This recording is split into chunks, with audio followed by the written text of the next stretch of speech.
আব্বা হুজুর, আমি একটু রাজ্য ভ্রমণে বেরোতে চাই। আমি প্রহরী পেয়াদার ব্যবস্থা করছি। না বাবা, আমি একাই যেতে চাই। কিন্তু শাহজাদা জামাল, তোমার যদি কোনো বিপদ হয়? পিতা, আমি একজন বীর, আমি আমার নিজের খেয়াল রাখতে পারবো। আজ পর্যন্ত আমি তোমার কোনো কাজে কখনো বাধা দিইনি, আর আজও দেব না।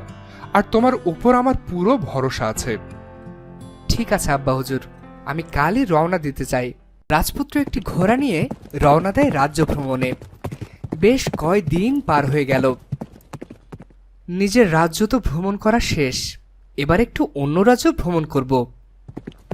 রাজপুত্র আবারও চলতে শুরু করলো। চলতে চলতে সে এক জঙ্গলে পৌঁছে গেল।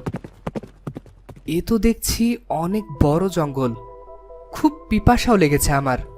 দেখি কোথাও একটু জল পাই কিনা। রাজপুত্র হাঁটতে শুরু করলো।